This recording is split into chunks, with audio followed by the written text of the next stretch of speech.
ची मर्यादा 50% वाढवली। आम्ही पाठिंबा देऊ असं शरद पवारांनी म्हटलंय। शिवाय सर्वपक्षीय बैठका घ्या असं आपण मुख्यमंत्र्यांना सुचवल्याचं देखील ते म्हणाले। याशिवाय बैठकीला हाके आणि जरांगेंना बोलवावं अशी मागणीही केल्याचं पवारांनी सांगितलेलं आहे। आणि यावर बोलताना बैठकीला येणार असे म्हणणारे आलेच नाही असा टोला देखील मुख्यमंत्री शिंदेंनी लगावला।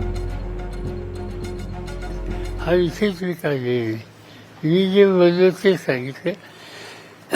ओबीसीचं देता येणार नाही याची चर्चा माझ्याशी झालेली आहे। या अर्थी मी मुख्यमंत्र्यांच्या बैठकीमध्ये दोघांनाही बोलवा म्हणतो। उजव्यांचं नाव नाही घेतलं तुमच्यासोबत। सर्वपक्षीय बैठक आम्ही बोलावली होती।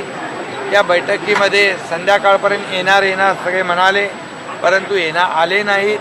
आणि या दुर्दैवाने या बाबतीमध्ये हे राज्यामध्ये जे काही दोन समाजामध्ये जो संघर्ष सुरू आहे हा थांबला पाहिजे। परंतु या महाराष्ट्राचं जे काही संस्कृती आहे, परंपरा आहे, त्याला बाधा येता कामा नये। म्हणून जे काही या समाजासाठी करता येईल हे सगळं जे काही वातावरण शांत करण्यासाठी तो सर्व प्रयत्न सरकारच्या विनंती केली आहे। तो सर्व प्रयत्न पवार साहेबांची माझी चर्चा झाली आहे। हा जो हे सगळं शांत करण्यासाठी या राज्यातले सर्व जाती धर्माचे लोक गुण्यागोविंदाने राहण्यासाठी जे काही करावं लागेल ते आम्ही करू।